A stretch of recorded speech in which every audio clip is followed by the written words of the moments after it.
அஸ்ஸலாமு அலைக்கும் வரஹ்மத்துல்லாஹி தஆலா வபரகாத்துஹு.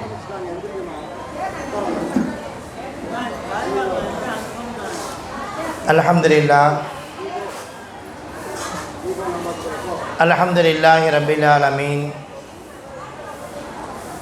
வல் ஆகிபத்து லில் முத்தகீன்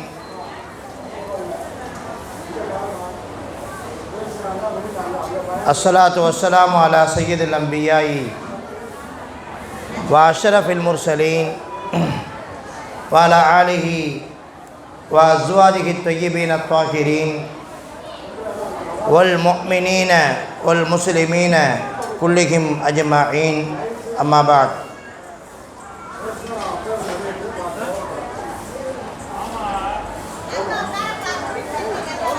புகழ் அனைத்தும் அல்லாஹ் சுப்ஹானஹு வ தஆலா ஒருவனுக்கே உரித்தாகட்டுமாக. எல்லாம் வல்ல அல்லாஹ்வினுடைய அன்பும் மகத்தான கருணையும் நமது உயிரிலும் மேலான கண்மணி நாயகம் முஹம்மது முஸ்தபா ரசூலுல்லாஹி ஸல்லல்லாஹு அலைஹி வஸல்லம் அன்னவர்கள் மீதும் அன்னவர்களை பின்பற்றி வாழ்ந்த உத்தம சஹாபிகள், நாதாக்கள், நல்லோர்கள், குறிப்பாக நம் அனைவர் மீதும் என்றென்றும் நின்று நிலவட்டுமாக. எல்லாம் அல்லாஹ்க்கு சுப்ஹானஹு வ தஆலா நாம் முன்னால் செய்துவிட்ட பாவங்களை பொறுத்து சகித்து மன்னித்து அருள்புரிவானாக. எல்லாம் வல்ல அல்லாஹு நீண்ட ஆயுளோடு நிறைவான உடல் ஆரோக்கியத்தை கடைசி வரைக்கும் நசீபாக்குவானாக. தொடர்ந்து நடைபெறுகின்ற மீலாது பெருவிழாவின் இரண்டாம் நாள் அமர்வில அன்னலம் பெருமானார் ஸல்லல்லாஹு அலைஹி வஸல்லம் அன்னவர்களோடு வாழ்ந்த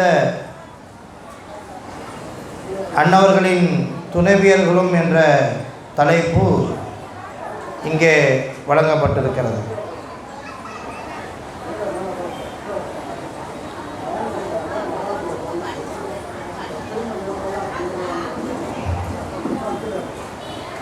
பொதுவாக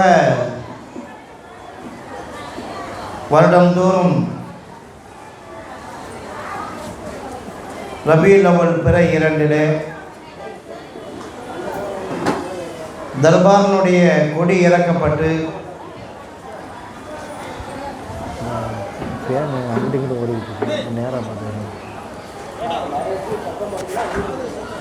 அசரிலிருந்து இஷா வரைக்கும் பெருமானார் ஸல்லல்லாஹு அலைஹி வஸல்லம் அன்னவர்களின் துதி பாடுகின்ற மௌலூது ஷரீஃபும் வலிமார்கள், இறைநேசர்கள், குறிப்பாக இங்கே கோரிப்பாளையத்தை ஆண்டு கொண்டிருக்கக்கூடிய ஹதரத் ஹாஜா சையது சுல்தான் அலாவுத்தீன் ரலியல்லாஹு தஆலா அன்ஹு, ஹதரத் ஹாஜா சையது சுல்தான் ஷம்சுத்தீன் ரலியல்லாஹு தஆலா அன்ஹு, ஹதரத் ஹாஜா சையது சுல்தான் ஹபீபுத்தீன் ரலியல்லாஹு தஆலா அன்ஹு அவர்கள் பற்றிய புகழ் மாலைகள் பாடப்பட்டு தொடர்ந்து பயானும் இங்கே சிறப்பாக துவங்கப்பட்டிருக்கிறது. இந்த மஜ்லிஸில் பெருமானார் ஸல்லல்லாஹு அலைஹி வஸல்லம் அன்னவர்களின் துணைவியர்கள் என்ற தலைப்பு வழங்கப்பட்டிருக்கிறது. அருமையான அல்லாஹுவின் நல்லடியார்களே, பெருமானார் ஸல்லல்லாஹு அலைஹி வஸல்லம் அன்னவர்கள்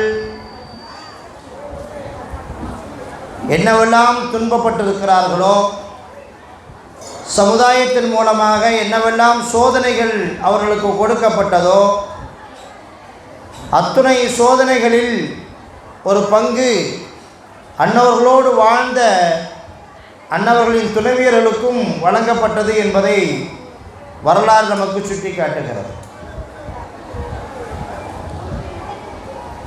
எனவே இந்த மார்க்கம் வளர்ந்தோங்குவதற்கு அவர்களுடைய தியாகம் என்பது வரலாற்றிலே மறுக்க முடியாத ஒன்று. எனவே அல்லாஹு தஆலா அவர்களுக்கு ஒரு உயர்ந்த அந்தஸ்தை ஏற்படுத்தி தந்திருக்கிறார்.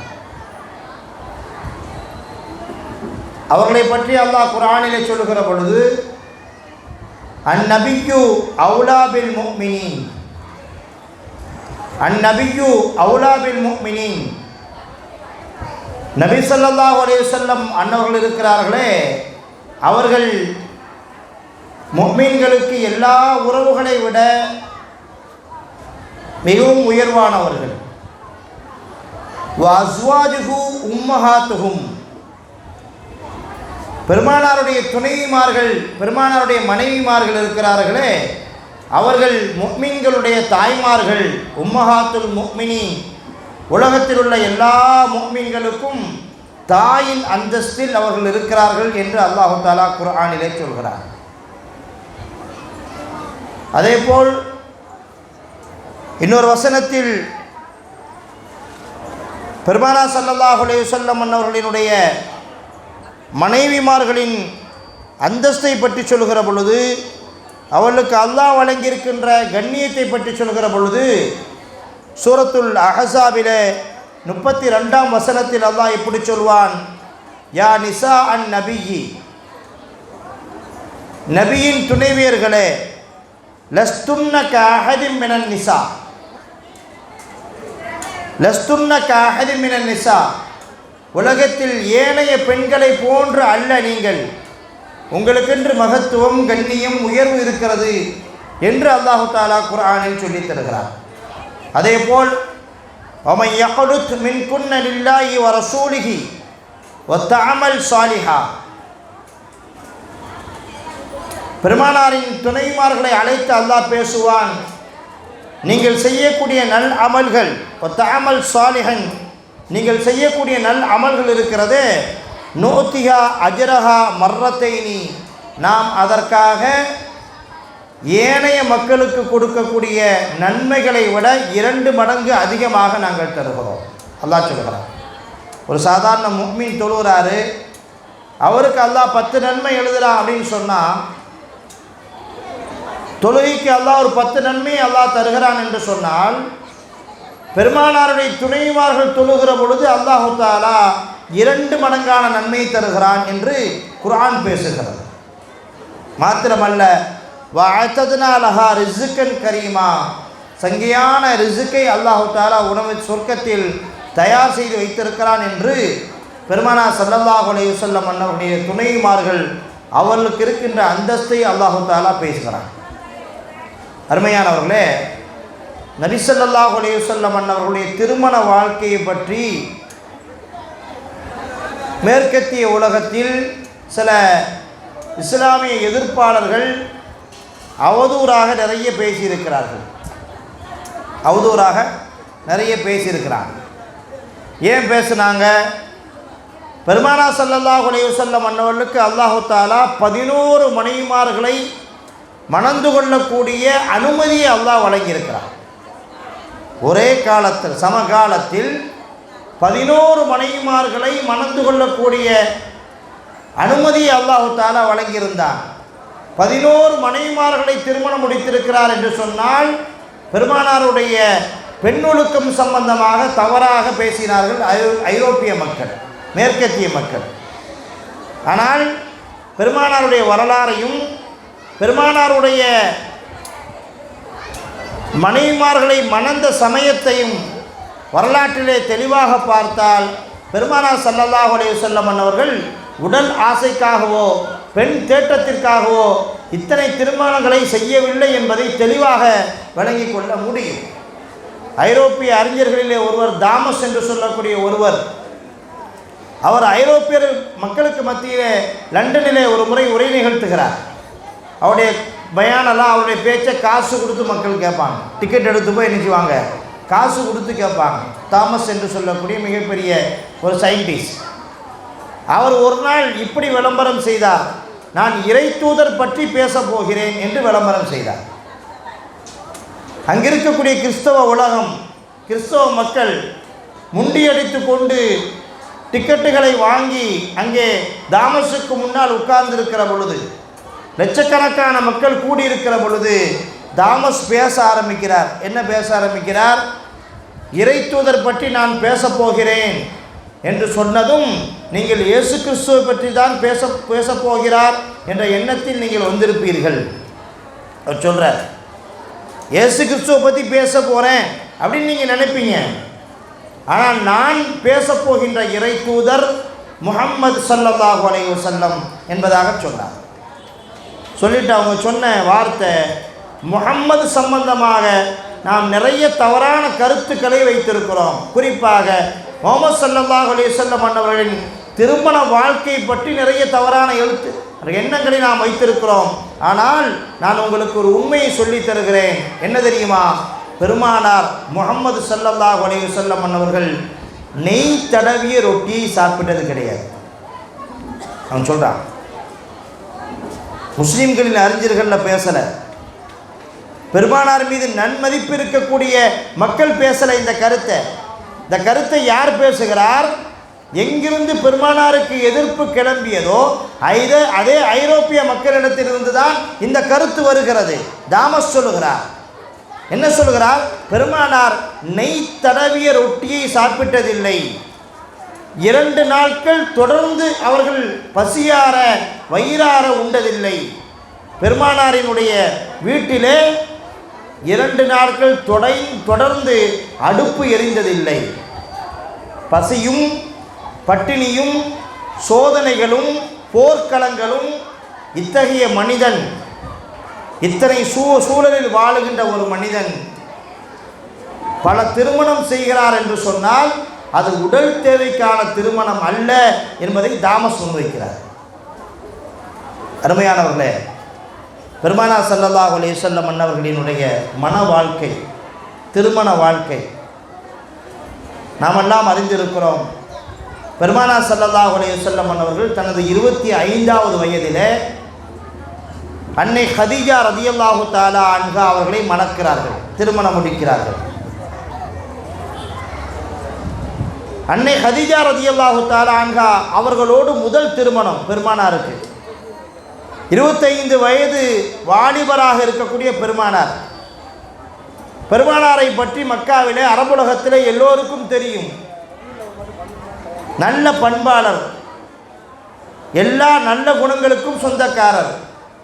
அதுவரை அவர் மது குடித்ததில்லை, எந்த பெண்ணோடும் பழகியதில்லை, சூதாட்ட களங்களிலே அவர்கள் பங்கேற்றதில்லை, பொய் பேசியதில்லை.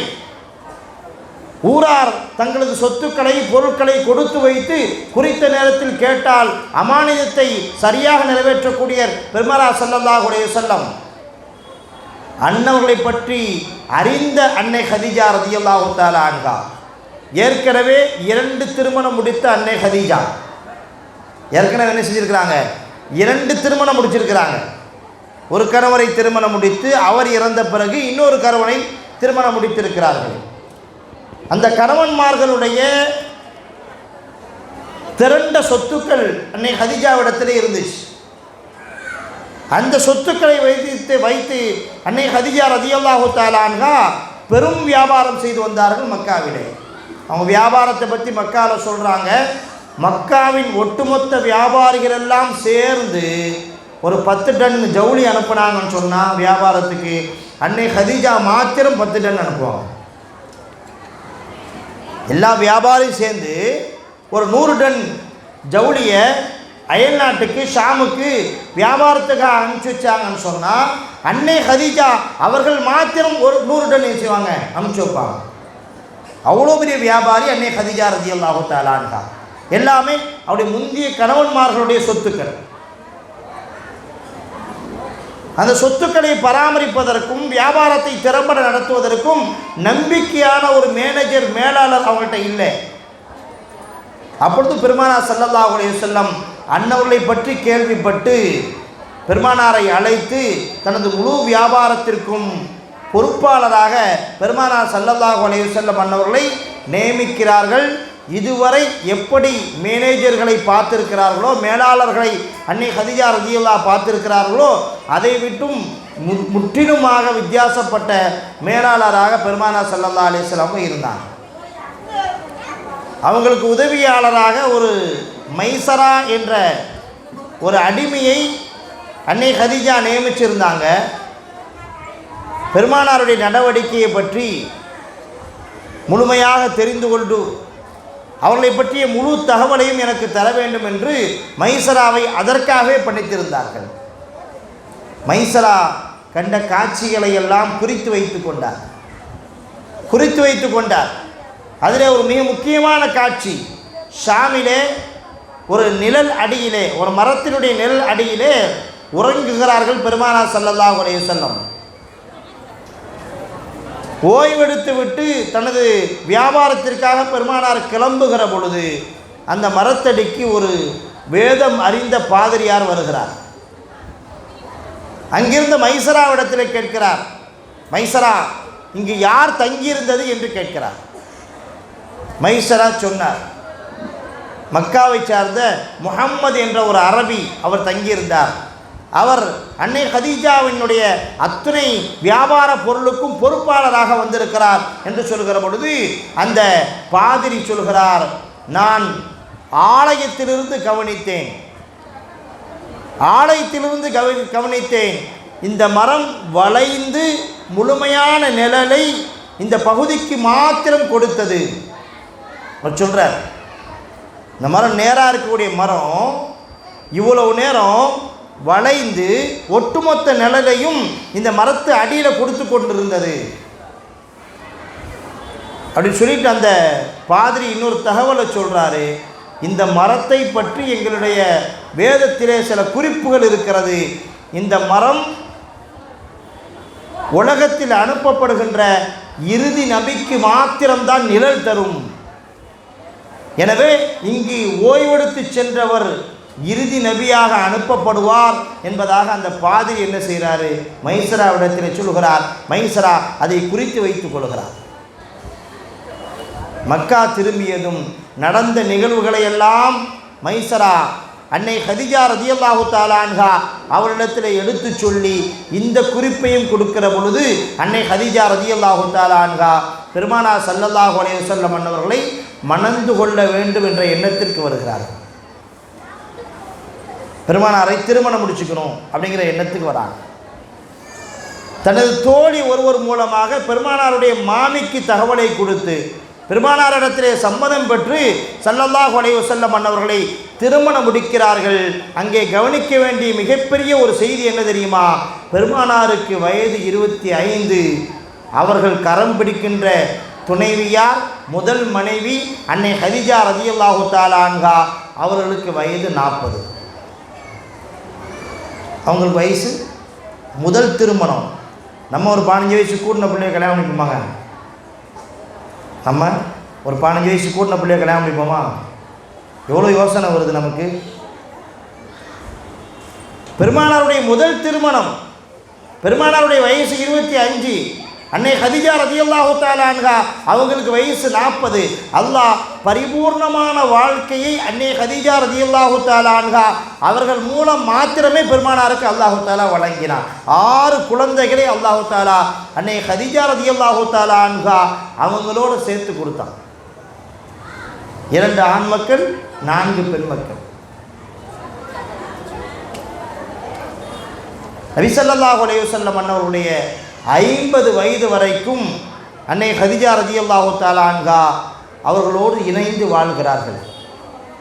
நபி ஸல்லல்லாஹு அலைஹி வஸல்லம் அவர்களுக்கு நபித்துவம் கிடைத்த பிறகு 40 வயசிலே நபித்துவம் கிடைக்கிறது.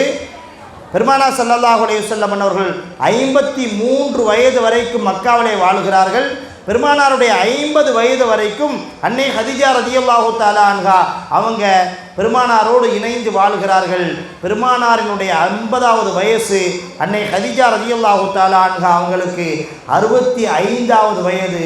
அந்த வயதிலே பெருமானாரை விட்டும் அன்னை கதீஜா ரலியல்லாஹு தஆலா அன்ஹா வஃபாத் ஆகிறார்கள். அன்னை கதீஜா வஃபாத் ஆகிறாங்க. அருமையானவர்களே, பெருமானாருடைய 6 பிள்ளைகளில் 2 ஆண் மக்கள் சிறுவயதிலே வஃபாத் ஆகியிருந்தார்கள். 2 பெண் மக்களுக்கு திருமணம் ஆகியிருந்தது. 2 பெண் மக்கள் மாத்திரம் திருமணம் ஆகாதவர்களாக பெருமானாருடைய வீட்டில் இருந்தாங்க. பெருமானாருடைய வீட்டில் இருந்தாங்க. நபி ஸல்லல்லாஹு அலைஹி வஸல்லம் அவர்கள் அந்த சூழலில் பெருமானாருடைய 50 வயதில் மக்காவினுடைய எதிர்ப்பு மிக உச்சமாக இருந்த காலகட்டம். பெருமானார் ஸல்லல்லாஹு அலைஹி வஸல்லம் அவர்களை யாரெல்லாம் ஏற்றுக்கொண்டார்களோ அத்தகைய மக்களை சொல்லன்னா துன்பங்கள் கொடுக்கப்பட்டு கொண்டிருந்த காலம். தமது ஈமானையும் உயிரையும் பாதுகாத்துக் கொள்வதற்காக பெருமானார் ஸல்லல்லாஹு அலைஹி வஸல்லம் அவர்களை யார் யாரெல்லாம் ஏற்றிருந்தார்களோ அவர்களெல்லாம் மக்காவை விட்டும் தனது சொத்து பத்துக்களை எல்லாம் விட்டும் அபிசீனியா என்ற நாட்டிற்கு சென்று கொண்டிருந்த காலம். அந்த காலத்தில் பெருமானார் ஸல்லல்லாஹு அலைஹி வஸல்லம் அவருடைய முதல் மனைவியார் அன்னை ஹதீஜா ரலியல்லாஹு தஆலா அன்ஹா அவங்க என்ன செய்கிறாங்க, பெருமானார் ஸல்லல்லாஹு அலைஹி வஸல்லம் அவர்களை விட்டு மரணிக்கிறார்கள். இப்பொழுது 2 பிள்ளைகளோடு பெருமானார் ஸல்லல்லாஹு அலைஹி வஸல்லம் அவர்கள் மிகப்பெரிய சமுதாய பொறுப்பை ஏற்றவர்களாக நபி ஸல்லல்லாஹு அலைஹி வஸல்லம் அவர்கள் மக்காவில் இருக்கிறாங்க. இந்த நேரத்தில் சௌதா அம்மையார் இவங்க யார் அப்படின்னு சொன்னால், சக்ரான் இப்னு அம்ரு என்று சொல்லக்கூடிய ஒரு நபி தோழர். சக்ரான் இப்னு அம்ரு என்று சொல்லக்கூடிய ஒரு நபி தோழர் இஸ்லாத்தை ஆரம்பத்திலே ஏற்றுக்கொண்டவர்கள். சொன்னது போல இங்கே மக்கானுடைய தொல்லைகள் தாழ முடியாமல் சக்ரான் இப்னு அம்ரு தனது மனைவி சௌதா அவர்களோடு அபிசீனியாவுக்கு போயிட்டாங்க. அபிசீனியாவிலே அவர்கள் தன்னுடைய வாழ்வை தொடர்ந்து கொண்டிருக்கின்ற அந்த நேரத்தில் அவங்களுக்கு ஒரு செய்தி கிடைத்தது. மக்காவில் முஸ்லீம்கள் நிம்மதியாக வாழ்ந்து கொண்டிருக்கிறார்கள், அவங்களுக்கு இப்போ எந்த எதிர்ப்பும் இல்லை, அவங்களுக்கு யாரும் தொல்லை கொடுக்கலை, துன்பம் தரலை, நிம்மதியாக வாழ்ந்து கொண்டிருக்கிறார்கள் என்ற செய்தி சக்ரான் இப்னு அம்ரு ரலியல்லாஹு தஆலா அன்ஹு அவர்களுக்கும் சௌதா ரலியல்லாஹு தஆலா அன்ஹு அவங்களுக்கும் கிடைக்குது. அவங்களுக்கு பிள்ளைகள் கிடையாது. சக்ரான் சொல்கிறாரு, நம்ம மக்காவுக்கு போய் சேர்ந்துருவோம்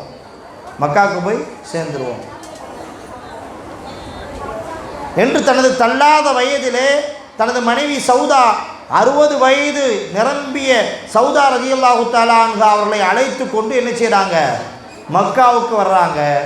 வந்து ஒரு சில நாட்கள்லேயே சக்ரான் இப்னு அம்ரு வயதாகி தள்ளாடி வஃபாத்தாகி விடுகிறார்.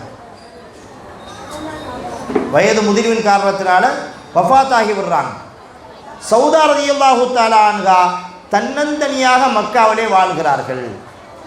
சௌதா தன்னந்தனியாக மக்காவில் வாழ்கிறாங்க. இப்போ தான் பெருமானார் ஸல்லல்லாஹு அலைஹி வஸல்லம் அன்னவருடைய மாமி ஒருத்தவங்க பெருமானார் இடத்துல வர்றாங்க.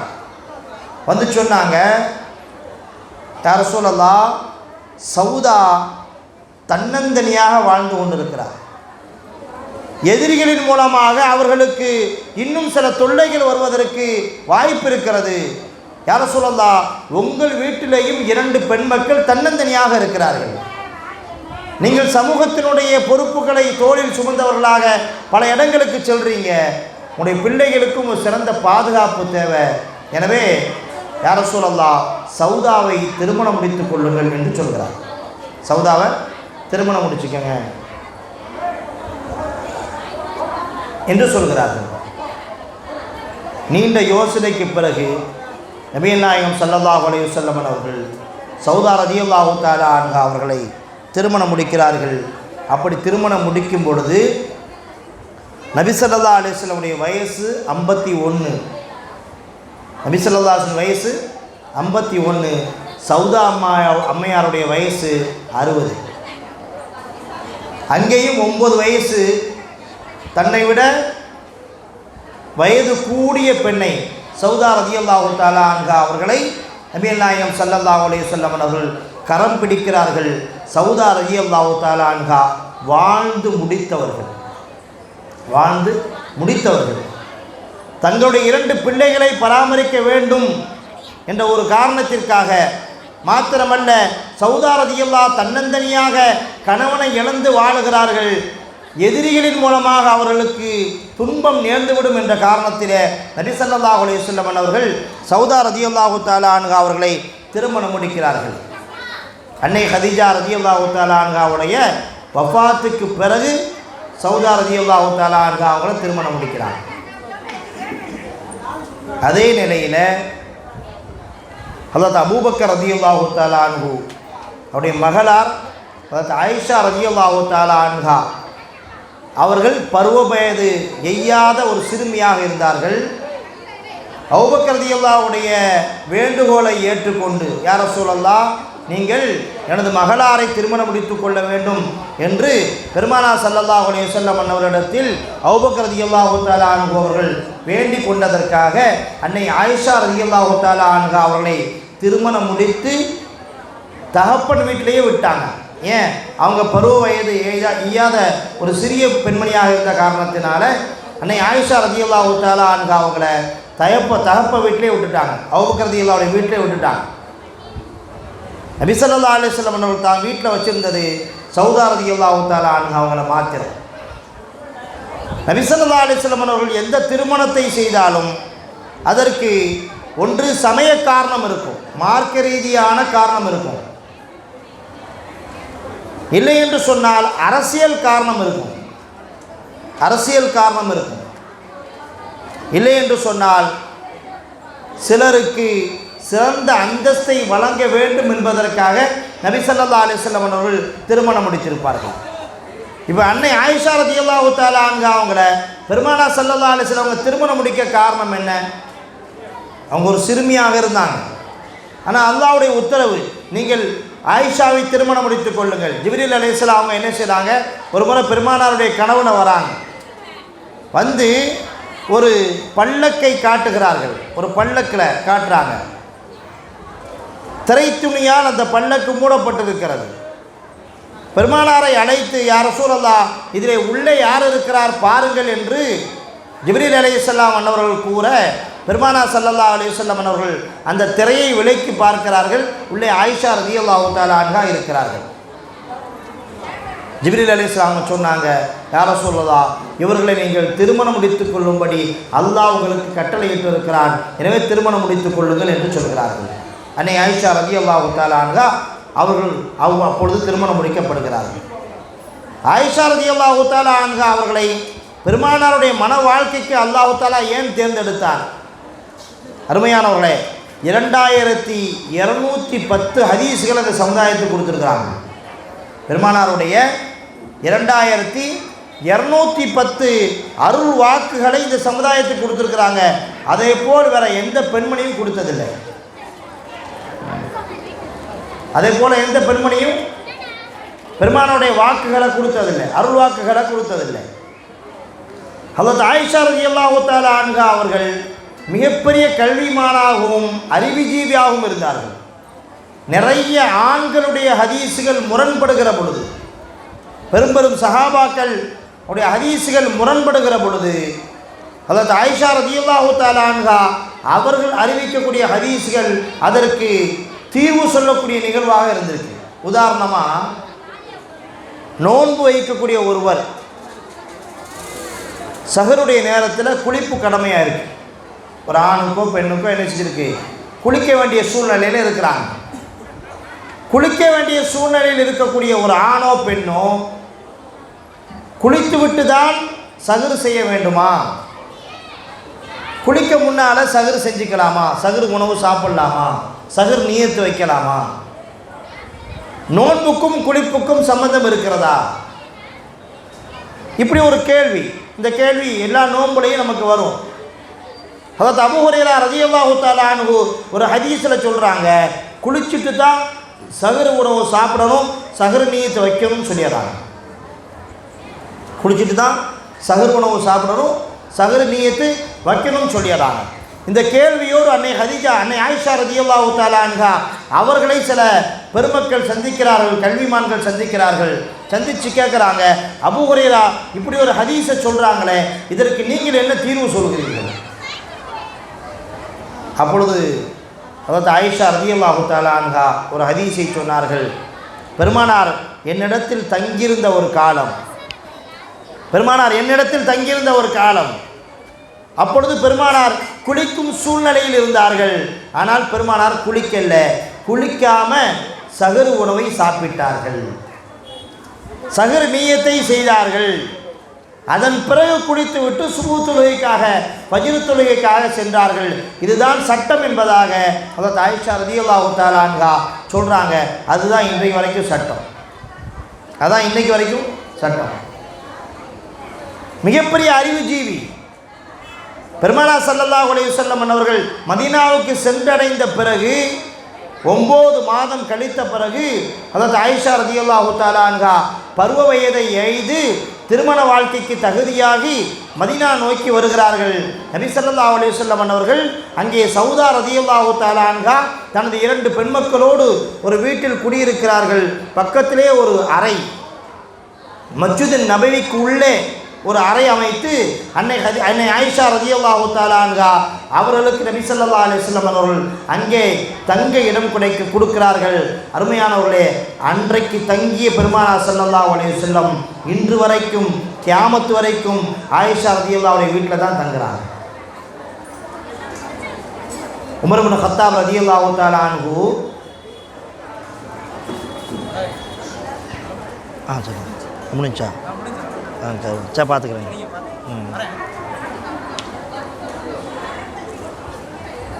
ஹஜ்ரத் உமர் ரலியல்லாஹு தஆலா அன்ஹு ஒரு நாள் ஃபஜ்ர் தொழுகையிலே யூதன் ஒருவனால் விஷம் தோய்க்கப்பட்ட கத்தியால் குத்தப்படுகிறார்கள். அப்படியே மிம்பரில் சாய்ந்து விடுகிறார்கள். மருத்துவர்கள் உமர் ரலியல்லாஹு தஆலா அன்ஹுவை தூக்கி கொண்டு போய் வீட்டுக்கு கொண்டு போகிறாங்க. பாலை பருக செய்கிறார்கள். உமர் ரலியல்லாஹு தஆலா அன்ஹு அவர்களுக்கு அது குடலில் தங்கவில்லை. குத்தப்பட்ட ஓட்டையின் வழியாக வெளியே கொப்பளிக்கிறது பால்.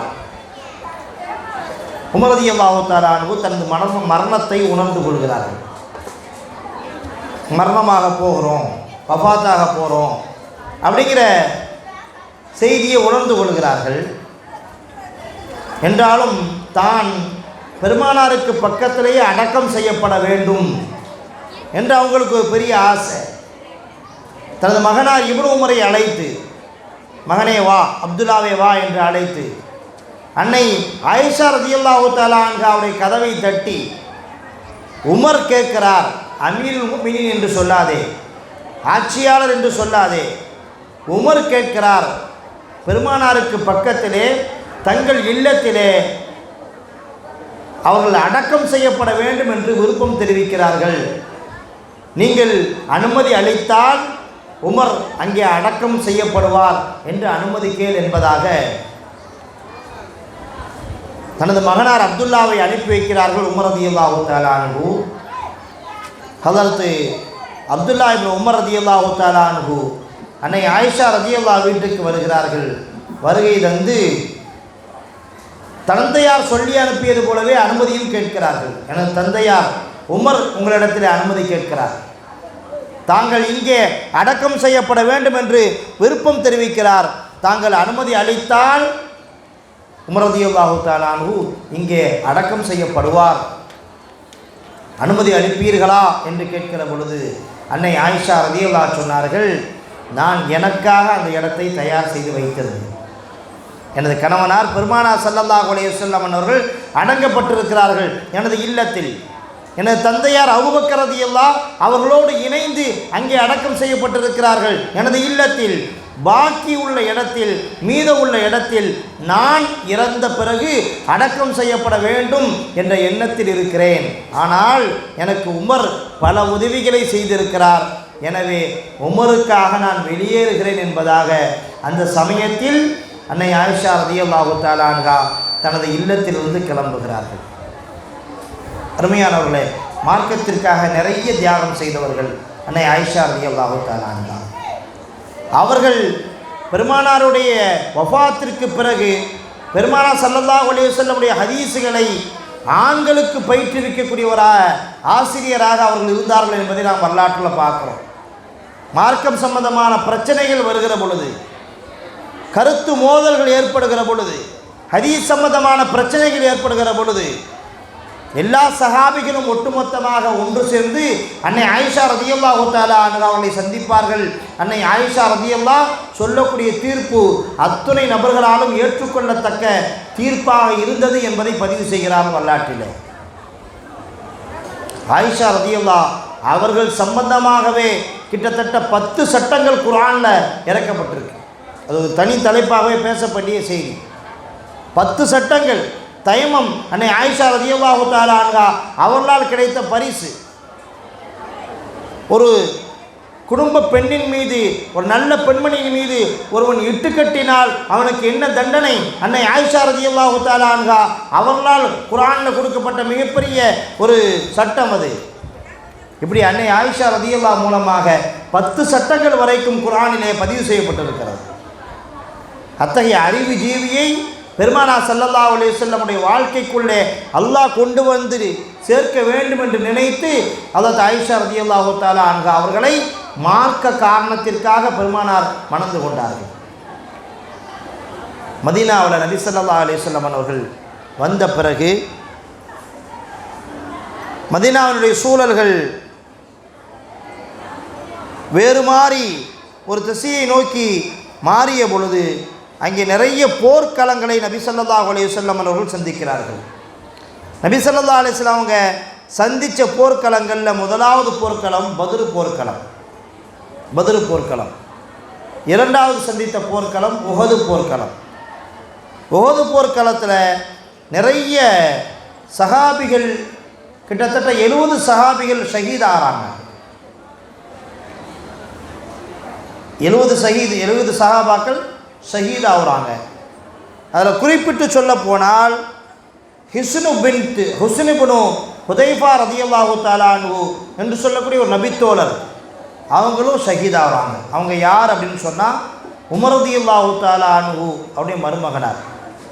உமர் ரலியல்லாஹுடைய மகள் ஹப்ஸா ரலியல்லாஹு, அவங்களுடைய கணவனார் ஹிஸ்ன் ரலியல்லாஹு தஆலா அன்ஹு.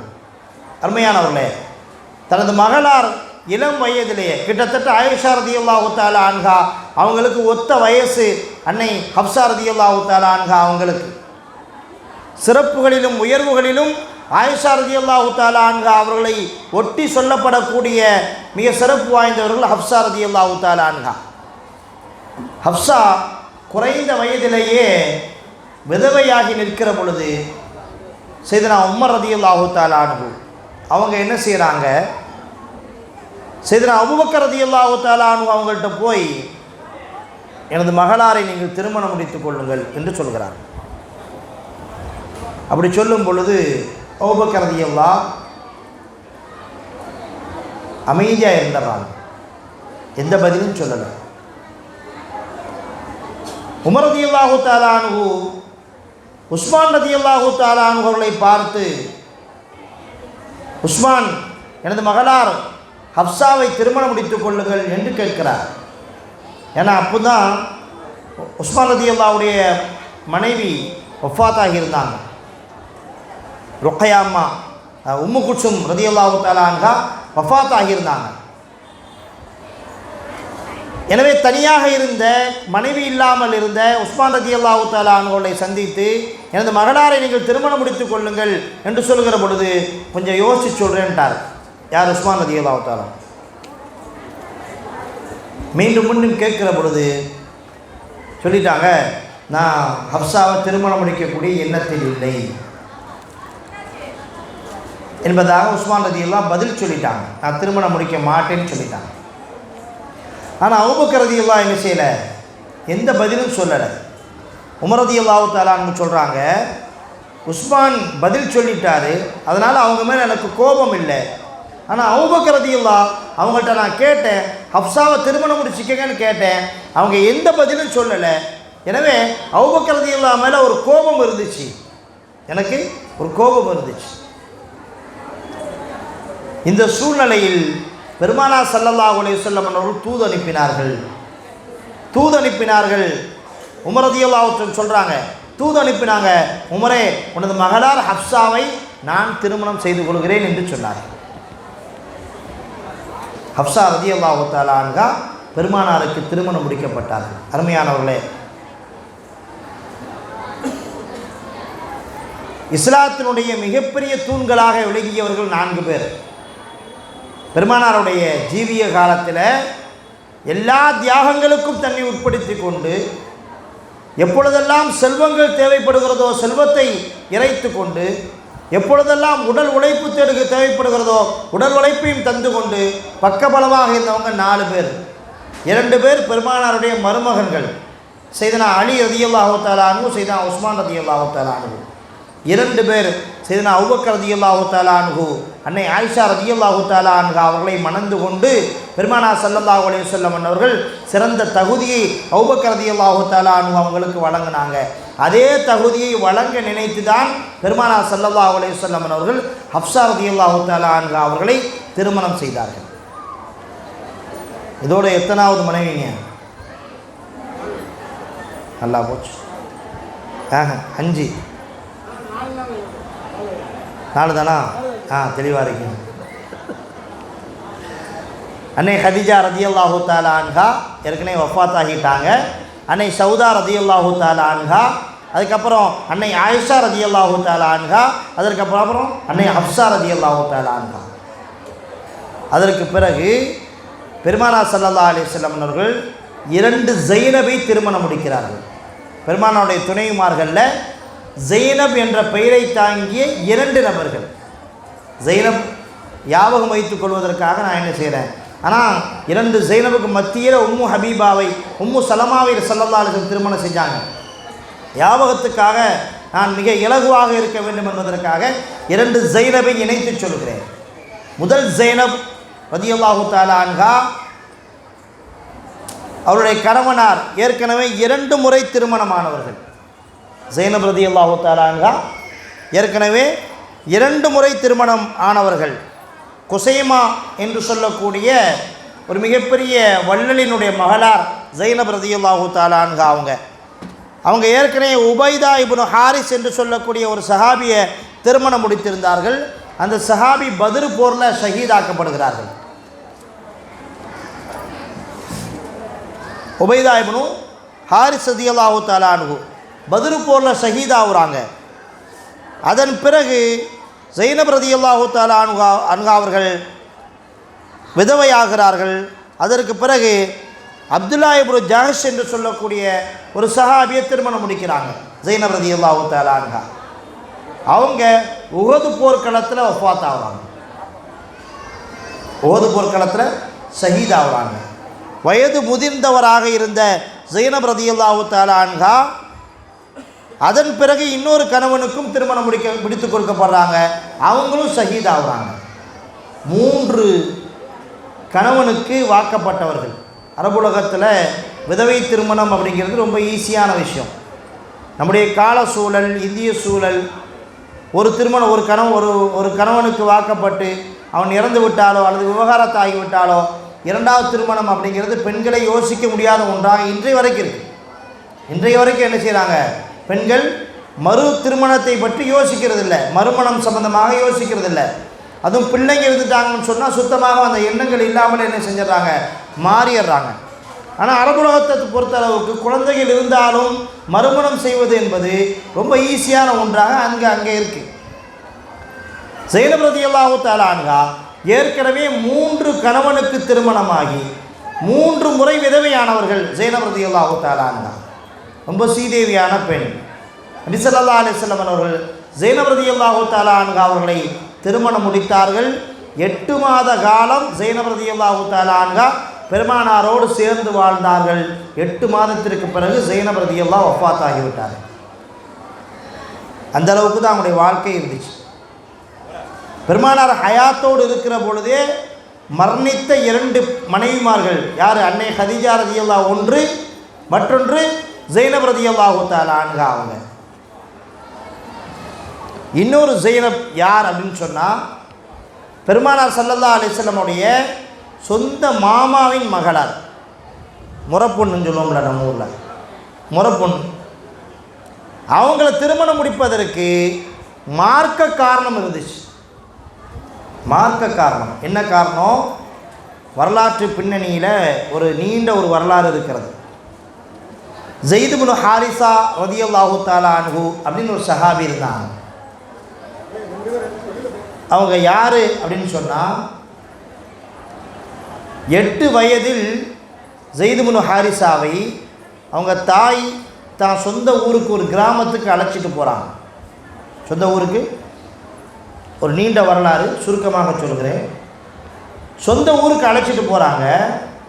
அழைச்சி சென்ற அன்றைய இரவு அந்த ஊருக்குள்ளே கொள்ளையர்கள் உள்ளே புகுந்து எல்லா வீட்டில் இருக்கக்கூடிய செல்வத்தை எடுத்துட்டு கிடைத்த செல்வங்களை எல்லாம் சுருட்டு கொண்டு ஓடுகிற பொழுது ஸைத் இப்னு ஹாரிஸாவையும் தூக்கி கொண்டு சென்று விட்டார்கள். 8 வயசு பையன் கொண்டு போய் எங்கள் சந்தையில் வித்துறாங்க. சந்தையிலிருந்து அன்னை ஹதீஜா ரலியல்லாஹு தஆலா அன்ஹா அவருடைய மச்சான் ஒருவர் என்ன செய்கிறாரு, அந்த குழந்தையை வாங்கி அன்னை ஹதீஜா ரலியல்லாஹு தஆலா அன்ஹா அவங்களுக்கு அன்பளிப்பாக அந்த குழந்தையை கொடுத்துட்றாங்க. 8 வயசு பையன், நீ வச்சுக்கம்மா, அழகான பையன், அறிவான பையன், நீ வச்சுக்கம்மான்னு என்ன செஞ்சாங்க, கொடுத்துட்டாங்க. அன்னை ஹதீஜா ரலியல்லாஹு தஆலா அன்ஹா தன் கையிலே வைத்து ஸைத் இப்னு ஹாரிஸாவை வளர்க்கிறார்கள். தனக்கு சில உதவிகளுக்காக ஸைத் இப்னு ஹாரிஸாவை பயன்படுத்தி கொள்கிறார்கள். நல்ல பண்பாளராகவும் ஒரு வேலையை சொன்னால் எப்படி முடிக்க வேண்டுமோ அப்படி முடிக்கின்ற அறிவுத்திறன் பெற்ற 8 வயசு பிள்ளையிலே அவ்வளோ பக்குவமாக இருந்தார். நினைத்தார்கள், இந்த குழந்தை நம்மிடத்தில் இருப்பதை விட பெருமானாரிடத்தில் இருந்தால் சிறப்பு என்று அன்னை ஹதீஜா ரலியல்லாஹு தஆலா அன்ஹா பெருமானாருக்கு அன்பளிப்பாக கொடுத்து விட்டார்கள். யார்? ஸைத் இப்னு ஹாரிஸாவை அடிமையாக அன்பளிப்பாக கொடுத்து விட்டார்கள். பெருமானார் ஸல்லல்லாஹு அலைஹி வஸல்லம் அவர்கள் தன் வாழ்நாளில் தனக்கு அடிமையாக யாரையும் வைத்தது கிடையாது. பெருமானார் தன்னிடத்தில் வந்த ஸைத் இப்னு ஹாரிஸாவை உரிமை விட்டு நீ எங்கு வேண்டுமானாலும் சென்று கொள் என்று சொல்லுகிற பொழுது, இல்லை யா ரசூலல்லாஹ், உங்கள் பாதத்தில் தான் நான் இறப்பேன் என்பதாக பெருமானாருக்கு பக்கத்திலே ஸைத் இப்னு ஹாரிஸா இருக்கிறார். இந்த சூழலில் ஸைத் இப்னு ஹாரிஸாவினுடைய சொந்தக்காரர் ஒருவர் ஸைத் இப்னு ஹாரிஸாவை மக்காவில் பார்த்துவிட்டு கொண்டு போய் ஹாரிஸாவிடத்திலே, ஸைதுடைய தகப்பனார் ஹாரிஸாவிடத்திலே சொல்லிவிடுகிறார், உங்கள் மகனார் மக்காவில் முஹம்மதோடு இருக்கிறார், நான் பார்த்தேன், உங்கள் பிள்ளையை சென்று நீங்கள் மீட்டி வாருங்கள் என்று ஹாரிஸாவுக்கு தகவல் கொடுக்கிறார். ஹாரிஸா தனது சகோதரரையும் கொஞ்சம் காசுகளையும் பிரட்டி கொண்டு நேர மக்காவுக்கு வர்றான். வந்து பெருமானாரை சந்தித்து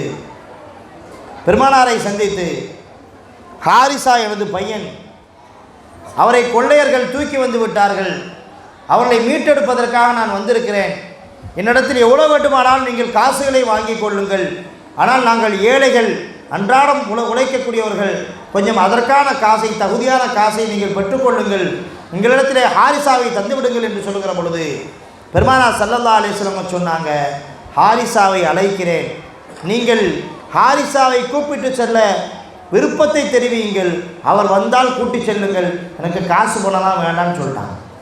காசு பணம் வேண்டாம். அதே போல் ஹாரிஸா அழைக்கப்படுகிறார். சபைக்கு ஹாரிஸா வருகிறார். 12 வயது குழந்தை. அப்பொழுது 12 வயது குழந்தை. ஹாரிஸா அழைக்கப்பட்டு பெருமானாருக்கு முன்னால் நிறுத்தப்படுகிறார்கள். பெருமானார் ஸல்லல்லாஹு அலைஹி வஸல்லம் கேட்டாங்க, ஹாரிஸா, இந்த 2 பேரை பற்றி உனக்கு தெரியுமான்னு கேட்டாங்க. 2 பேரை பற்றி தெரியுமா?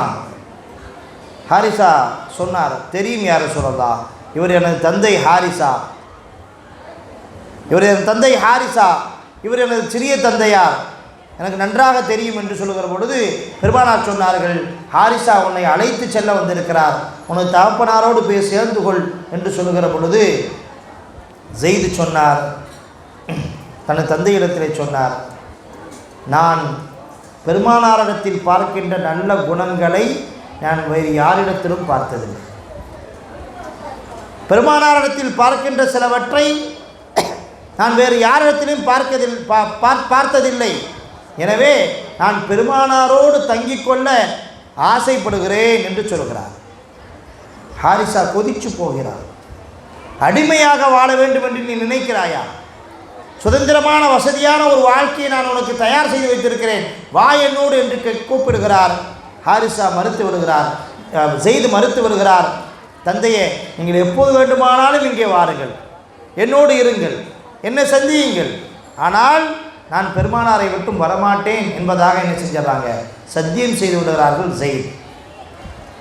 அப்பொழுது பெருமானார் ஸல்லல்லாஹு அலைஹி வஸல்லம் அவர்கள் ஸைதை கையிலே பிடித்து கொண்டு காபாவின் முற்றத்திற்கு சென்று சப்தமிட்டு அறிவிப்பு செய்கிறார்கள், இதோ இந்த ஸைத் இருக்கிறாரே, இந்த ஸைத் எனது மகனாக நான் தத்தெடுத்துக் கொள்கிறேன் என்பதாக என்ன செய்கிறாங்க, ஸைத் ரலியல்லாஹு தஆலா அன்ஹு அவர்களை தனது மகனாக பெருமானார் ஸல்லல்லாஹு அலைஹி வஸல்லம் சொல்கிறாங்க.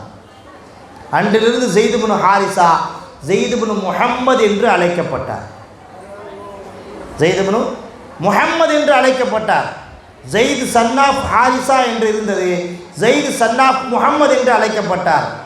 ஆனால் கொஞ்ச காலத்தில் அல்லாஹ் ஜல்லஷானஹு வ தஆலா குர்ஆனில் ஒரு வசனத்தை இறக்கினான். உதுஊஹும் லி ஆபாஇஹிம் உதுஊஹும் லி ஆபாஇஹிம் ஹுவ அக்ஸத்து இன்தல்லாஹ். சொந்த தகப்பனினுடைய பெயரை சொல்லியே நீங்கள் அழையுங்கள்.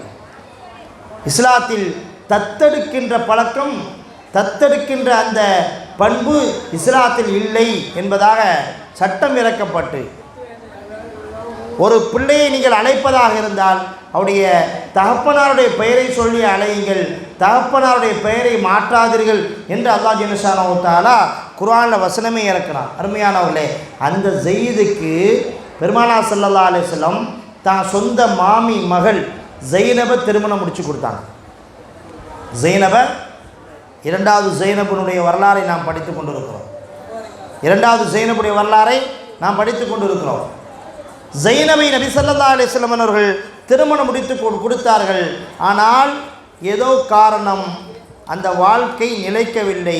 ஓராண்டு காலத்தில் அது விவகாரத்தில் போய் முடிந்தது, தலாக்கில் போய் முடிந்தது. ஸைனப் ரலியல்லாஹ் விதவையானார்கள், அதாவது தலாக் விடப்பட்டு கணவனால் கைவிடப்பட்ட பெண்ணாக மாறினார்கள். அப்பொழுது அந்த நேரத்தில் அல்லாஹ் ஜல்லஷானஹு வ தஆலா உத்தரவிட்டான். என்ன உத்தரவிட்டான்? வளர்ப்பு மகன் சட்டத்தை அல்லாஹ் ஜல்லஷானஹு வ தஆலா விலாவாரியாக சொல்லி, வளர்ப்பு மகன் என்றைக்கும் சொந்த மகனைப் போல ஆக மாட்டான், சொத்திலே பங்கு அவருக்கு கிடையாது. வளர்ப்பு மகனுக்கு என்ன கிடையாது? இஸ்லாத்தில் சொத்து கிடையாது. அப்படின்னா தான் நிறைய அனாதைகள் எடுத்து வளர்க்க முன் வருவார்கள். எடுத்து வளர்க்கின்ற எல்லா பிள்ளைக்கும் சொத்து கொடுத்தா என்ன செய்ய முடியாது? அனாதைகளை ஆதரிக்கக்கூடிய பண்பு குறைஞ்சிடும். எனவே அங்கே வளர்ப்பு மகன் சம்பந்தமாக சட்டங்கள் சொல்லப்பட்டு, வளர்ப்பு மகன் என்பவர் அந்நியர்தான் என்பதை உறுதி செய்யும் பொருட்டு அல்லாஹ் ஜல்லஷானஹு வ தஆலா ஸவ்வஜ்னாகஹா என்று அல்லாஹ் தஆலா குர்ஆனில் சொன்னான். நானே ஸைனபை முஹம்மது ஸல்லல்லாஹு அலைஹி வஸல்லம் அவர்களுக்கு திருமணம் முடித்து கொடுக்கிறேன், நான் வக்கீலாக இருக்கிறேன் என்று அல்லாஹ் சொல்கிறான். நான் வக்கீலாக இருந்து ஸவ்வஜ்னாகஹா பெருமானாருக்கு ஸைனபை திருமணம் முடித்து கொடுக்கிறேன் என்பதாக நபி ஸல்லல்லாஹு அலைஹி வஸல்லம் அவர்களுக்கு ஸைனபை தனது வளர்ப்பு மகனின் மகளை திருமணம் முடித்து கொடுக்கப்பட்டது. மக்கள் எல்லாம் அங்கே தவறாக பேசினார்கள், அரபியர்கள் எல்லாம் தவறாக பேசினார்கள். ஆனால் இந்த சட்டத்தை நிலைநாட்டுவதற்கு வளர்ப்பு மகன் என்பவர் தனி மகன், தனி பிள்ளைதான், அந்நியர்தான் என்பதை உறுதிப்படுத்துவதற்கு அல்லாஹ் ஜல்லஷானஹு வ தஆலா அந்த திருமணத்தை நடத்தி வைத்தான் என்பதை பார்க்கிறோம். இந்த இடத்துல ஒரு செய்தி, உதுஊஹும் லி ஆபாஇஹிம்,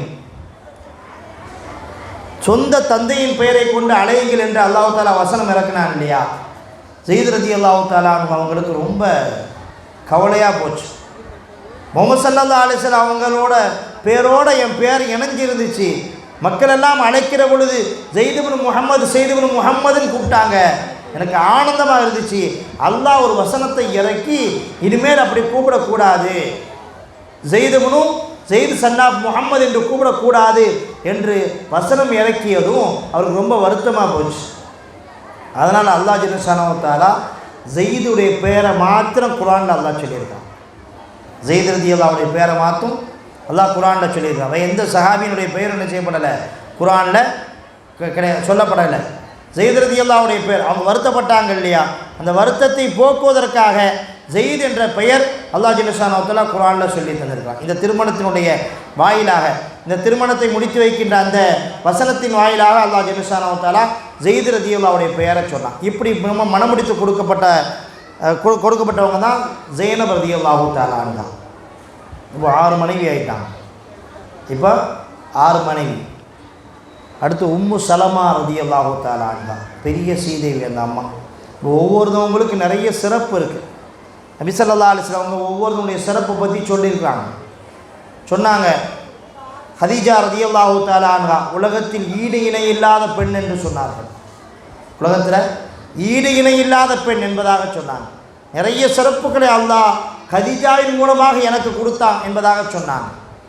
அன்னை ஆயிஷா ரலியல்லாஹு அரபுலகத்தில் சரீத் என்ற ஒரு உணவு மிக பிரபலமான ஒரு உணவு. நம்ம ஊரில் எப்படி பிரியாணி பெரிய உணவாக நம்ம இன்றைக்கு கருதுகிறோமோ அது மாதிரி சரீத் அப்படிங்கிற உணவு பெரிய உணவு. பெருமானார் அந்த சரீதை இணைத்து சொன்னார்கள். எல்லா உணவை விட சரீத் எப்படி உயர்ந்திருக்கிறதோ அதுபோல் எனது எல்லா மனைவி விட அன்னை ஆயிஷா உயர்ந்தவர்கள் என்பதாக பெருமானார் சொன்னார். ஒவ்வொரு மனைவிக்கும் தனித்தனி சிறப்புகள் இருக்குது, தனித்தனி உயர்வு இருக்கிறது. தனித்தனியாக நாம் சொல்லுகிற பொழுது நிறைய தகவல்களை என்ன செய்யலாம், அவங்க மூலமாக சொல்லலாம். அதே போல் உம்மு சலமா ரலியல்லாஹு தஆலா அன்ஹா தனி சிறப்பு வாய்ந்தவர்கள். அபூ சலமா என்ற சஹாபியை திருமணம் முடித்து மக்காவிலிருந்து ஆரம்ப கட்ட காலத்தில் அபிசீனியாவுக்கு போனாங்க. ஆரம்ப கட்ட இஸ்லாமியர்களில் 9வதாக இஸ்லாத்தை ஏற்றுக்கொண்டவர்கள் அபூ சலமா ரலியல்லாஹு தஆலா அன்ஹு. இஸ்லாத்திலே தன்னை ஆரம்பமாக இணைத்து கொண்ட சஹாபிகளில் ஒருத்தவங்க அபூ சலமா ரலியல்லாஹு தஆலா அன்ஹு.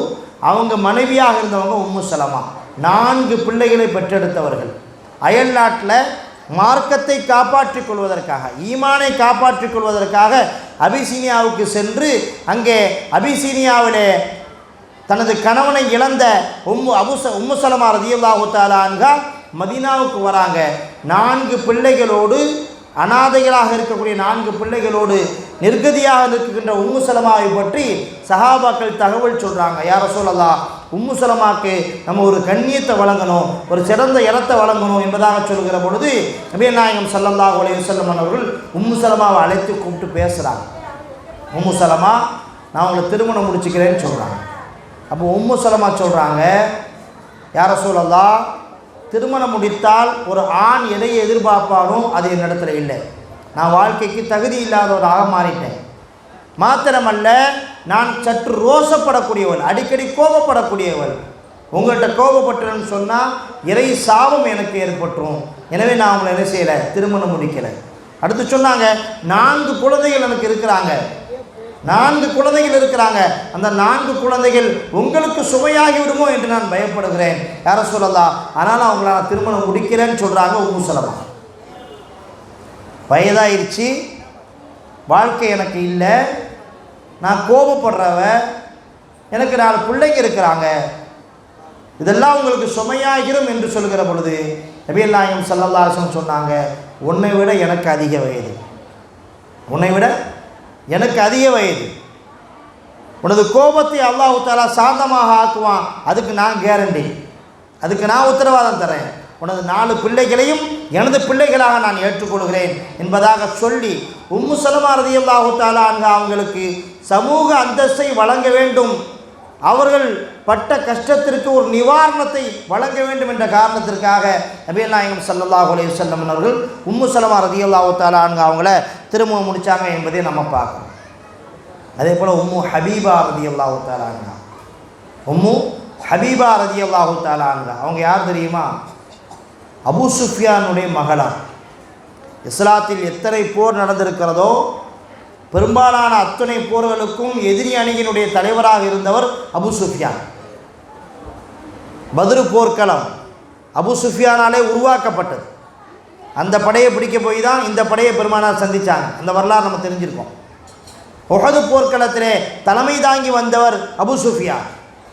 அஹ்ஸாபிலே பல நாட்டு படைகளை ஒன்று திரட்டி தலைமை தாங்கிட்டு வந்தவர் அபூ சுஃபியான். எத்தனை போர்கள் நடந்தாலும் அத்தனை போர்களிலும் பெருமானாருக்கு எதிர் அணியிலே தலைமை தாங்கி நின்றவர் அபூ சுஃபியான். ஆனால் அவங்களுடைய மகளார் உம்மு ஹபீபா இஸ்லாத்தின் ஆரம்பத்திலேயே, பெருமானார் புதுத்துவத்தை எடுத்து வைத்த ஆரம்ப கட்டத்திலேயே இஸ்லாத்தை ஏற்றுக்கிட்டவங்க. தனது தந்தைக்கு பயந்து தனது கணவனார் அப்துல்லாவோடு சேர்ந்து என்ன செய்கிறாங்க, அபிசீனியாவுக்கு போயிடுறாங்க. அங்கு சென்ற பொழுது அங்கே நிலைமை மாறுகிறது. என்ன நிலைமை? அந்த அப்துல்லா என்று சொல்லக்கூடிய அவர் அங்கு சென்று கிறிஸ்தவராக மாறிவிட்டார். அந்த சூழ்நிலையிலும் கூட உம்மு ஹபீபா தான் ஈமான இழக்கலை. யாரை நம்பி அயல்நாட்டுக்கு வந்தோமோ அவர் மதம் மாறிட்டார், இறந்துட்டார். அந்த நிலையில் என்ன செய்யலை, உம்மு ஹபீபா ரலியல்லாஹு தஆலா அன்ஹா தனது ஈமானை இழக்கலை, ஈமானில் எந்த குறையும் ஏற்படுத்தலை. அவங்கள பற்றிய கவனத்தை நபிகள் நாயகம் ஸல்லல்லாஹு அலைஹி வஸல்லம் அவர்களுக்கு சஹாபாக்கள் கொண்டு வந்தார்கள். யா ரசூலல்லாஹ், இஸ்லாத்தின் ஆரம்ப கட்டத்திலேயே மக்காவிலிருந்து அபிசீனியாவுக்கு சென்ற உம்மு ஹபீபா ரலியல்லாஹு தஆலா அன்ஹா இன்னென்ன பிரச்சனைகளில் மாட்டிக்கொண்டு அங்கே இன்னும் இருக்கிறார்கள் என்று சொல்லுகிற பொழுது நபிகள் நாயகம் ஸல்லல்லாஹு அலைஹி வஸல்லம் அவர்கள் அபிசீனியாவினுடைய நாட்டினுடைய மன்னருக்கு தூது அனுப்பினார்கள். தூது அனுப்பி உம்மு ஹபீபாவை நான் திருமணம் செய்து கொள்கிறேன், நீங்கள் எனது வக்கீலாக இருந்து என் சார்பாக நீங்கள் அங்கிருந்து அந்த திருமணத்தை முடித்து வையுங்கள் என்பதாக பெருமானார் மாப்பிள்ளை மதீனாவில் இருந்தாங்க, பெண்ணு அபிசீனியாவில் இருந்தாங்க. பெண்ணு அபிசீனியாவில் இருந்தாங்க. பெருமானார் ஸல்லல்லாஹு அலைஹி வஸல்லமுடைய சம்மதம் பெற்ற ஒரு சாட்சி இங்கிருந்து அங்கே அனுப்பி வைக்கப்பட்டார்கள். அங்கே அனுப்பி வைக்கப்பட்ட பிறகு நபிகள் நாயகம் ஸல்லல்லாஹு அலைஹி வஸல்லம் அவர்கள் சார்பாக அபிசீனியாவினுடைய மன்னர் 500 திர்ஹத்தை பெருமானாருடைய சார்பாக மகராக கொடுத்து உம்மு ஹபீபா ரலியல்லாஹு தஆலா அன்ஹா அவர்களை பெருமானாருக்கு திருமணம் முடிச்சு வச்சாங்க. அதன் பிறகு அங்கிருந்து என்ன செஞ்சாங்க, உம்மு ஹபீபா மதீனாவுக்கு வந்ததாக நம்ம வரலாறை பார்க்கணும். அடுத்து 2 போர்க்களத்தில் முடிக்கப்பட்ட பெண்கள். ஒன்று ஜுவைரியா ரலியல்லாஹு தஆலா அன்ஹா, இன்னொன்று சஃபியா ரலியல்லாஹு தஆலா அன்ஹா. 2 நாட்டினுடைய தலைவர்களும் ஆண்டு போக 2 பெண் மக்களும் என்ன செஞ்சாங்கன்னு சொன்னால், சாதாரண படை வீரர்களுக்கு அன்னை ஜுவைரியா ரலியல்லாஹு தஆலா அன்ஹா ஸைத் இப்னு கைஸ் என்று சொல்லக்கூடிய சாபித் இப்னு கைஸ் என்று சொல்லக்கூடிய சஹாபிக்கு அடிமையாக கொடுக்கப்பட்டாங்க. அந்த அம்மா அதை ஏற்றுக்கலை. அதே போல் சஃபியா ரலியல்லாஹு தஆலா அன்ஹா ஒரு யூத பெண்மணி, ஒரு மிகப்பெரிய யூத தலைவனுடைய மகளாக இருந்தாங்க சஃபியா. அவங்க திஹியத்துல் கல்வி என்று சொல்லக்கூடிய ஒரு சஹாபிக்கு அடிமையாக கொடுக்கப்பட்ட பொழுது சஃபியா சொன்னாங்க, யா ரசூலல்லாஹ், நான் ஒரு தலைவரின் மகள். இப்படியே ஓப்பனாக சொன்னாங்க, நான் இளவரசி, எங்களுடைய கூட்டத்தார் மீது போர் தொடுத்தீர்கள். இந்த கூட்டத்தை அவங்க யாருன்னு சொன்னால், இஸ்லாத்திற்கு எதிராக நிறைய ஆயுத சப்ளை பண்ணவங்க. அந்த கூட்டத்தார் பனு முஸ்தலிக் என்று சொல்லக்கூடிய ஒரு கூட்டத்தார் ஆயுத சப்ளை பண்ணி நிறைய நாட்டினுடைய உளவாளிகளை உள்ளே கொண்டு வந்து இஸ்லாத்திற்கு எதிராக மிகப்பெரிய அளவில் சதித்திட்டம் தீட்டியவர்கள். அந்த உண்மை தெரிந்த பொழுது பெருமானார் போர் தொடுத்தார்கள். அங்கே இருக்கக்கூடிய தலைவர்களெல்லாம் ஆண்டு போய் சஃபியா ரலியல்லாஹு தஆலா அன்ஹா சொன்னாங்க, நான் தலைவரின் மகள், என்னை சாதாரண ஒரு படை வீரனுக்கு என்ன செய்யக்கூடாது, நீங்கள் அடிமையாக விடக்கூடாது, நீங்கள் வேணால் என்னை அடிமையாக வச்சுக்கங்கன்னு சொன்னாங்க. அடிமையாக வச்சுக்கோங்க. ரசூல் ஸல்லல்லாஹு சொன்னாங்க, நான் அடிமையாக யாரையும் ஏற்றுக்கொள்வதில்லை, அடிமையாக யாரையும் ஏற்றுக்கொள்வதில்லை. அப்படி என்றால் திருமணம் முடித்துக் கொள்ளுங்கள் என்று சஃபியா ரலியல்லாஹு தஆலா அன்ஹா என்ன செஞ்சாங்க, கணவனை தகப்பனாரை இழந்த அந்நிய நாட்டில் இருக்கக்கூடிய ஒரு பெண், அந்த பெண்ணுக்கு அடைக்கலம் கொடுக்கும் முகமாக நபி ஸல்லல்லாஹு அலைஹி வஸல்லம் அவங்க சஃபியாவை திருமணம் முடித்தாங்க. சஃபியாவுக்கு பிறகு மிகப்பெரிய ஒரு கூட்டமே இஸ்லாத்துக்கு வந்துச்சு. அவருடைய வரலாறெல்லாம் மிக நீண்டமானது. அதே போல் அன்னை மைமூனா ரலியல்லாஹு தஆலா அன்ஹா இறுதியாக, அவங்க யார், உம்முல் ஃபதுல் ரலியல்லாஹு தஆலா அன்ஹா அவருடைய சகோதரி, ஹஜ்ரத் அப்பாஸ் ரலியல்லாஹுடைய மனைவியார் உம்முல் ஃபதுல். அவங்க சகோதரி மைமூனா ரலியல்லாஹு தஆலா அன்ஹா. அவங்க கணவனை இழந்து வயதான சூழ்நிலையில் கிட்டத்தட்ட 63 வயசு நிரம்பிய மைமூனா ரலியல்லாஹு தஆலா அன்ஹா அவங்கள உம்முல் ஃபதுல் ரலியல்லாஹு தஆலா அன்ஹா சொன்னாங்க, யா ரசூலல்லாஹ், இவங்களை நீங்கள் திருமணம் முடிச்சுக்கங்க என்று சொல்லுகிற பொழுது மைமூனாவையும் திருமணம் முடிச்சிருக்கிறாங்க. மைமூனாவுக்கு பிறகும் சில வரலாற்று நிகழ்ச்சிகள் இருக்குது என்பதை நாம் பார்க்கிறோம். இந்த எல்லா சூழ்நிலைகளையும் பார்க்கும் பொழுது நபி ஸல்லல்லாஹு அலைஹி வஸல்லம் அவர்கள் சமகாலத்தில் 11 மனைவிகளை திருமணம் முடித்து பெருமானார் ஹயாத்தோடு இருக்கிற பொழுது 2 மனைவிகள் வஃபாத்தாகி, பெருமானார் வஃபாத்தாகக்கூடிய சமயத்தில் 9 மனைவிகள் பெருமானாருக்கு இருந்தாங்க. எல்லா பெண்களும் கிட்டத்தட்ட விதவையானவர்கள். 3க்கும் மேற்பட்ட 3 கணவனுக்கு திருமணம் முடித்த பெண்கள் 3 பேர் இருக்கிறாங்க. குழந்தை குட்டிகளோடு திருமணம் செய்த பெண் மக்களும் இருக்கிறாங்க. நிர்கதியாக அனாதையாக இருந்த பெண்களை நபி ஸல்லல்லாஹு அலைஹி வஸல்லம் அவர்கள் சில காரணங்களுக்காக திருமணம் முடித்தாங்க. அயல் நாட்டு தலைவர்களுடைய பிள்ளைகளை சில அரசியல் காரணங்களுக்காக நபி ஸல்லல்லாஹு அலைஹி வஸல்லம் திருமணம் முடித்தாங்க. ஒவ்வொரு மனைவிமார்களுக்கு பின்னாலும் ஒரு நீண்ட வரலாறும் சமுதாயத்திற்கான நிறைய செய்தியும் இருக்குது என்பதை நாம் என்ன செய்யணும், விளங்கணும். அருமையானவர்களே, நபி ஸல்லல்லாஹு அலைஹி வஸல்லம் மனைவிமார்களை பற்றி அல்லாஹ் குர்ஆனில் சொல்லுகிற பொழுது உம்மஹாத்துல் முஃமினீன், அவங்களுக்கு தனி சில சட்டம் இருக்குது. எல்லாருடைய சட்டம் மாதிரி கிடையாது. அவங்க பாவம் செய்தால் பன்மடங்கு தீமை எழுதப்படும். அல்லாஹ் குர்ஆனில் தெளிவாக சொல்கிறான். பன்மடங்கு தீமை எழுதப்படும். நன்மை செய்தால் பன்மடங்கு நன்மை எழுதப்படும்.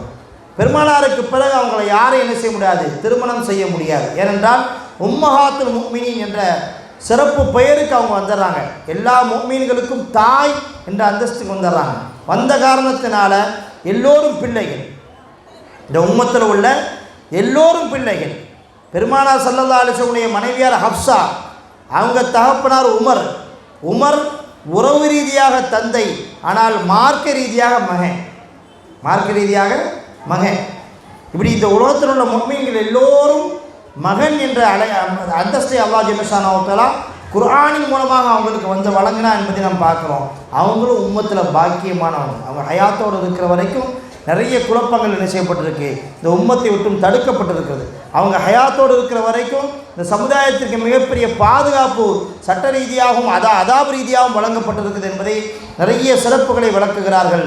அருமையானவர்களே, இந்த வரலாறுகளை எல்லாம் தெரிந்து கொள்வதன் மூலமாக நபிகள் நாயகம் ஸல்லல்லாஹு அலைஹி வஸல்லம் வாழ்க்கை அப்பழுக்கற்ற வாழ்க்கையாக இருந்தது, பரிசுத்தமான வாழ்க்கையாக இருந்தது. பெருமானார் எந்த காரியங்கள் செய்தாலும் அல்லாஹ்வுடைய உத்தரவின் பேரில் அதுவெல்லாம் மக்களுடைய நலனுக்காகவே செய்தால் என்பதை நாம் விளங்கிக் கொள்ள முடிகிறது. எல்லாம் அல்லாஹ் ஜல்ல ஷானஹு வ தஆலா மார்க்கத்தை முழுமையாக வழங்கக்கூடிய பாக்கியத்தை அல்லாஹ் தருவானாக. பெருமானார் ஸல்லல்லாஹு அலைஹி வஸல்லம் வாழ்க்கையை படிப்பதன் மூலமாக அன்னாரின் மீது அன்பு கொண்டு அன்னாரின் வழிகள் நின்று நாளை மறுமையில் பெருமானார் ஸல்லல்லாஹு அலைஹி வஸல்லம் அவர்களின் உயரிய ஷஃபாத்திற்குரிய நன்மக்களாக நம் யாவரையும் அல்லாஹ் ஜல்ல ஷானஹு வ தஆலா கபூல் செய்வானாக. துன்பங்கள், துயரங்கள், கஷ்டங்கள், நஷ்டங்கள், பலா முசீபத்துகள், நோய் நொடிகள் அத்தனை விட்டும் அல்லாஹ் தஆலா பாதுகாப்பானாக. இம்மை மாண்மையில் அல்லாஹ்வுடைய பொருத்தம் பெற்ற நன்மக்களின் கூட்டத்தில் நம் யாவரையும் அல்லாஹ் ஜல்ல ஷானஹு வ தஆலா சேர்த்தல் விருவானாக.